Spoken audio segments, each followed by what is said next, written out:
Hello नमस्कार। मैं सौरभ सिंह।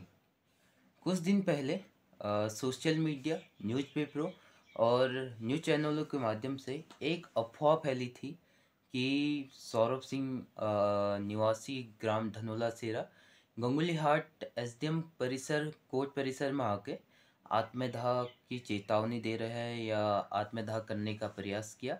आज मैं इसी मकसद से ये वीडियो बना रहा हूँ ताकि जो भ्रांतियाँ फैली हैं सोशल मीडिया के माध्यम से और जो ये सारी चीज़ें हुई है, न्यूज़ रिपोर्टरों ने अपनी मनमानी से एक सामाजिक कार्यकर्ता जो होता है, सोशलिस्ट जो होता है, जो अपने गांव के स्कूल के हक के लिए लड़ रहा होता है, उसके बारे में गलत अफवाहें छापी जाती हैं जिसके जिसके लिए मेरे द्वारा तैयारी की जा रही है मानहानि का दावा ठोकने के लिए।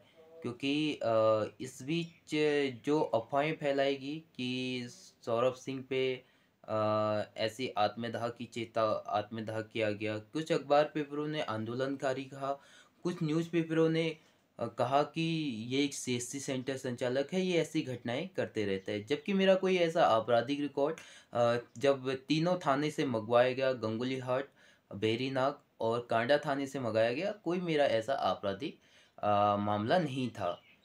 तो मैं शुरुआत करता हूँ अपनी कहानी की।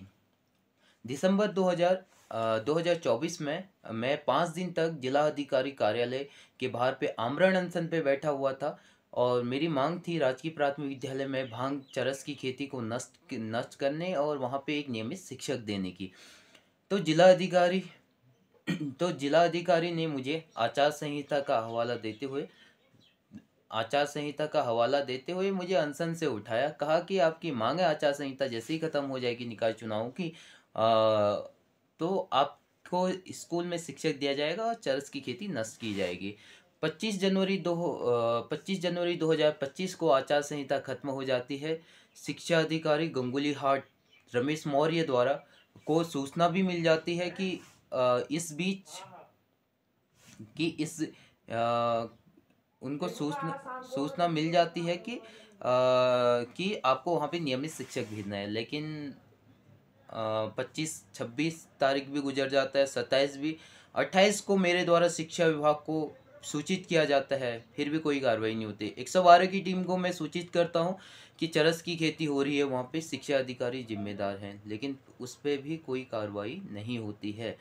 तो जब कोई कार्रवाई नहीं होती है तो मैं एक नोटिस निकालता हूँ और उस पर लिखता हूँ सुसाइड नोट कि अगर इतने तारीख तक शिक्षक नहीं दिया गया और चरस की खेती नष्ट नहीं की और जो वहाँ पे शिक्षक है जो इस कारनामे को अंजाम दे रहे हैं उनको वहाँ से हटाया नहीं गया, तो मेरे द्वारा एसडीएम परिसर में आके ये घटना की जाएगी। तो घटना होती नहीं है, मामला बनाया जाता है। लगभग 7 धाराएं जो नॉन बेलेबल होती हैं वो मेरे ऊपर लगाई जाती है। लेकिन जब मैं कोर्ट में ये साबित कर देता हूँ कि ऐसे ऐसी चीज़ें हुई थी, इस तरह से मुझे फंसाया जा रहा है, तो जज के द्वारा मुझे कहा जाता है कि आपको बेल दी जाएगी। जो बेल हाई कोर्ट से होनी होती है वो मेरी एसडीएम कोर्ट परिसर से ही हो जाती है। तो अब मैं कहानी आपको बताता हूँ। अ, तीन मामला था 3 फरवरी का। 3 फरवरी को मैं घर से निकलता हूँ। उससे पहले मैं नोटिस देता हूँ सभी अधिकारियों को, तो 2 दिन पहले से मेरा फ़ोन सर्विलांस में आ जाता है। तो मैं घर से निकलता हूँ तो जाता हूँ और कुछ लगभग गंगुली हाट से 60 किलोमीटर पहले मैं अपना फ़ोन स्विच ऑफ कर देता हूँ। प्रशासन मेरा लोकेशन ट्रेस नहीं कर पाता है। तो जब मैं पहुँचता हूँ वहाँ पे मुझे रोकने की कोशिश करते हैं, लेकिन मैं गुस्से में था। गुस्से में इसलिए क्योंकि गांव के स्कूल को शिक्षक नहीं दिया जा रहा था, चरस की खेती हो रही थी। तो मेरे सामने पुलिस ने रोकने का प्रयास किया, मैं रुका नहीं। लगभग 30-40 की स्पीड मेरी गाड़ी की, जो मेरा प्रशिक्षण वाहन है। तो गंगुली हाट में सारे अधिकारी सतर्क हो जाते हैं। तो एसडीएम परिसर के बाहर पे बिना बैरिकेटिंग के वहाँ पे वो एक चीता बाइक को मेरे आगे फेंक देते हैं। मैं उसको भी टक्कर मार के आगे चला जाता हूँ। आगे जाके मैं एसडीएम परिसर में जाता हूँ। जैसे ही मैं उसकी बोतल निकालता हूँ पेट्रोल की, तो मेरे हाथ से पेट्रोल पकड़ा जाता है और मुझे थाने में लिया जाता है और मेरे अंदर के कपड़े निकाल करके उनमें थाने में पेट्रोल छिड़का जाता है और थाने के अंदर पेट्रोल छिड़क करके मेरे ऊपर केस बनाया जाता है कि, और जो वहाँ के थाना प्रभारी थे तो उनके द्वारा कुछ मारपीट भी की जाती है मेरे मेरे साथ, जिसका सीसीटीवी फुटेज मैं कुछ दिनों में मंगवा लूँगा। साथ साथ में मेरे ऊपर सरकारी कार्य में वादा, जान से मारने की धमकी, ये बहुत सारे केसेस, मेरे को पता भी नहीं है मेरे ऊपर क्या क्या चीज़ें लगी हैं, क्योंकि ये सारी आंदोलन की धाराएं हैं और मैं केवल अपने गांव के स्कूल के लिए लड़ रहा था।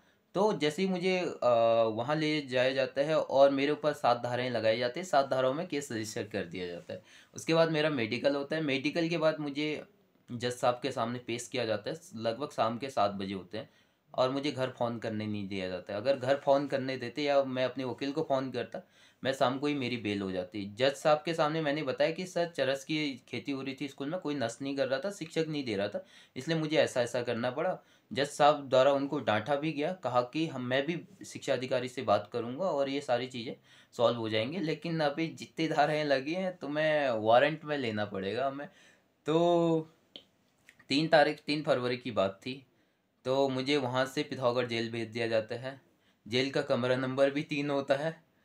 तो मैंने जैसी धाराएं सुनी थी जेल के बारे में कि जेल ऐसा होता है वैसा होता है, तो वहाँ पे मैं कहना चाहूँगा कि जेल में आदमी स्वच्छता से रहता है।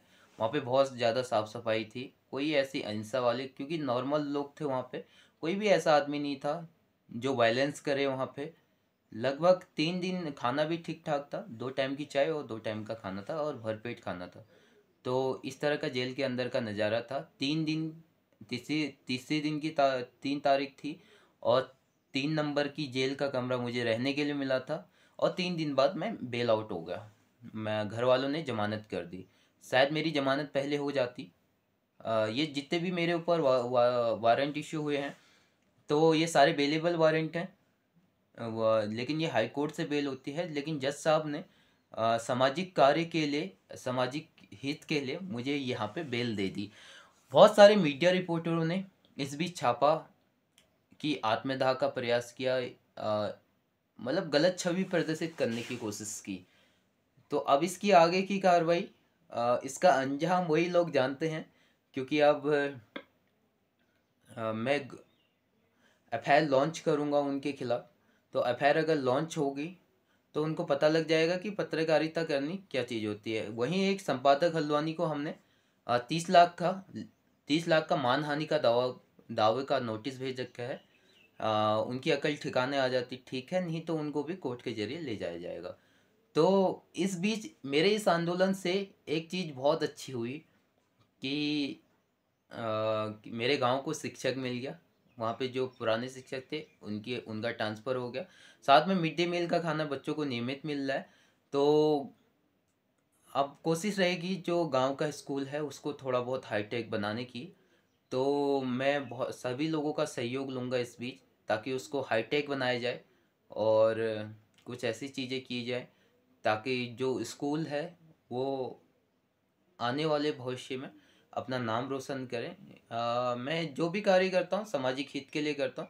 इस बीच वकील का खर्चा, सब कुछ का खर्चा, घर वाले बहुत परेशान रहे। लगभग 20-30 हज़ार रुपये मेरे ऐसे ही फूक गए।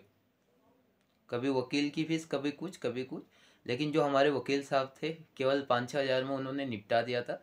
ठाकुर सिंह जसीला जी, उनका बहुत बड़ा सहयोग रहा। उनको जैसे ही पता लगा सौरव अंदर है तो अपना सारा काम छोड़ के आ जाते हैं मुझे मेरा बेल आउट करने के लिए। साथ ही जो और भी वकील हैं जिला विधिक वालों ने, गंगुली हाट का सौरभ सिंह कौन है करके, वो मेरे पास पहुंच जाते हैं और कहते हैं कि अगर तुम्हें बेल कोई नहीं देगा हम तुम्हें बाहर निकालेंगे। तो जेल के अंदर रहने से बहुत सारी चीज़ें सीखने को भी मिली। ज़्यादातर लोग जो थे एनडीपीएस पोक्सो एक्ट है इसी चीज़ में फंसे हुए थे, वो बताते हैं अपनी कहानी। तो इस बीच जेल में रहने से सारी धाराएं, सारी चीज़ें, ये चीज़ें सीखने को मिली। और लेकिन अब जिन अखबार पे न्यूज़पेपरों ने फर्जी चीज़ें छाप रखी हैं उनके खिलाफ कार्रवाई होगी। गंगुली हाट थाने में ही मेरे द्वारा ये कार्रवाई की जाएगी। तो इसके लिए आप लोगों का बहुत बड़ा सहयोग रहा इस बीच। और मैं कुछ अपने कार्यों से भी डिस्टर्ब रहा इस बीच, लेकिन मेरे गांव को स्कूल के एक शिक्षक मिल गया, ये बहुत बड़ी बात है। शिक्षिका मिली है, मैं उम्मीद करता हूँ कि वो मतलब बहुत अच्छी तरीके से वहाँ पे शिक्षण कार्य करेंगे। तो ये चीज़ है। तो यही चीज़ें थी, यही कन्फ्यूजन मैं जनता से दूर करना चाहता हूँ, क्योंकि बहुत सारे लोग को लगता है कि सौरभ सिंह किस वजह से अंदर गया, उसको क्यों अंदर कर दिया। बहुत सारे मेरे शुभचिंतकों का फ़ोन आ रहा होगा अभी। पुलिस की हिरासत में है मेरा फ़ोन, मेरी गाड़ी। मंडे को वो गाड़ी और वो फ़ोन भी छूट जाएगा। लेकिन प्रशासन इस बार एक्टिव हो गया कि हाँ, ऐसी चीज़ें भी होती हैं, सौरभ सिंह जो बोलता है वो करता भी है। तो इस वजह से ये सारी चीज़ें मेरे इस इन कार्यों से प्रशासन को दिक्कत हुई। लेकिन जो मैंने आंदोलन किए थे, 5 दिन तक मैं भूखा रहा, और 5 दिन के भूखे रहने के बाद भी मेरे स्कूल को शिक्षक नहीं मिला, तो मुझे ये कारनामा करना पड़ा। अब मेरे स्कूल को शिक्षक मिल गया है, भांग की खेती नष्ट हो गई है। तो मेरे लिए सबसे खुशी की बात यह है, 7 धाराएं हैं, ये इजीली बेल आउट हो जाएगी। मतलब इजीली ये धाराएं हट जाएंगी, क्योंकि ये आंदोलन की धाराएं होती हैं। तो मैं प्रशासन से रिक्वेस्ट करके ये धाराएं हटवा लूँगा। और साथ ही अगर किसी को मेरी कहीं पे सहयोग लगता है, समाज में कोई ऐसा व्यक्ति है जो एक्चुअल में निस्सहाय है, कुछ मतलब उसको कोई सरकारी योजनाओं का लाभ लेना हो, मेरी व्यक्तिगत योजनाएं भी बहुत सारी हैं, उनका लाभ लेना हो, तो मैं उनके लिए हमेशा तत्पर आगे रहूँगा। आगामी जो चुनाव होंगे, मैं उस पर लड़ूंगा तो नहीं अभी, क्योंकि मैं सामाजिक कार्य करता हूँ, समाज के कार्य ही करूँगा। मैं ना ही ग्राम प्रधान का चुनाव लड़ूंगा, मैं ग्राम लेवल पे कोई भी चुनाव नहीं लड़ूंगा, इसकी भी मैं घोषणा करता हूँ। मेरा कोई पॉलिटिकल बैकग्राउंड नहीं है, और ना ही मैं पॉलिटिक्स में जाऊंगा। और साथ ही मैं जीआईसी कांडा में जॉब करता हूँ, एक आईटी ट्रेनर के रूप में तैनात था। तो मेरे इस कारनामों से शायद स्कूल की बदनामी हो सकती है, या सोशल मीडिया में इस तरह से प्रचार से, अखबारों के माध्यम से गलत प्रचार से स्कूल की छवि बिगड़ सकती है, इसलिए मैं वहाँ से भी रिजाइन दूंगा। तो एक सामाजिक कार्यकर्ता बनना बहुत आसान नहीं होता है। तो इस बीच मैं ऐसी चीज़ें करूँगा, क्योंकि मेरा कोई इतना बड़ा परिवार नहीं है ताकि मुझे कमाने की ज़रूरत पड़े, वो करने की ज़रूरत पड़े। तो मैं अपने बल बुद्धि विवेक के बेस पे ये सामाजिक कार्य करता हूँ, जिसके लिए भगवान की ओर से मेरे लिए खुद ब खुद पैसा चला आता है, और मुझे किसी की सहायता नहीं लेनी पड़ती है। खुद ही मैं उन लोगों की मदद करता हूँ। इस बीच मैंने बहुत सारे लोगों की मदद की। मैंने जैसे आपको बताया, विकलांग नीमा देवी थी, उनके पास राशन कार्ड नहीं था, तो मुझे लीगल नोटिस भेज के अधिकारियों को बताना पड़ा कि इस महिला का अंत्योदय राशन कार्ड होना चाहिए, क्योंकि सक्षम है। चंपानगर कोठी थी, मकान नहीं था, तो उनका भी कार्य मुझे करना पड़ा, उनको मकान दिलवाना पड़ा। और साथ ही एक मोहन थे तिपोला के, उनका 27,000 रुपया समाज कल्याण ने रोका हुआ था, वो दिलाना पड़ा। और नंदी देवी थी, 13,000 14,000 रुपया ऐसा अटका था, वो भी दिलाना पड़ा। और बहुत सारे ऐसे लोग थे जो समाज से पीड़ित हो चुके थे। बहुत सारी, संजना के बारे में आपको पता ही है, विकलांग महिला थी, बीपीडीओ से मैंने लड़ झगड़ के परित्यक्ता पेंशन के लिए उनका करवाए। बहुत सारे ऐसे सामाजिक कार्य हैं जो मैं, अगर मैं 3 दिन अंदर रहा तो उस पर बहुत ज़्यादा इफेक्ट पड़ा। जो मेरे सहायक थे, मेरे डाटा एंट्री ऑपरेटर हो गए नव्या भंडारी और दीक्षा भंडारी, तो दोनों इस बीच बहुत ज़्यादा नर्वस हो चुके थे, क्योंकि मेरी वजह ना होने की वजह से सारे काम अटक गए थे। लगभग हम सारा काम करते हैं, दस्तावेजों से लेके, बस मैं अपना खुद का काम नहीं कर पाता हूँ, और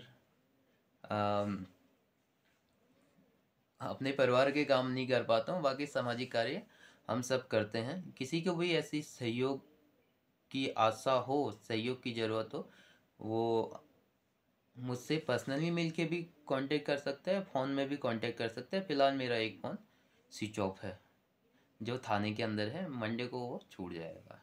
नमस्कार।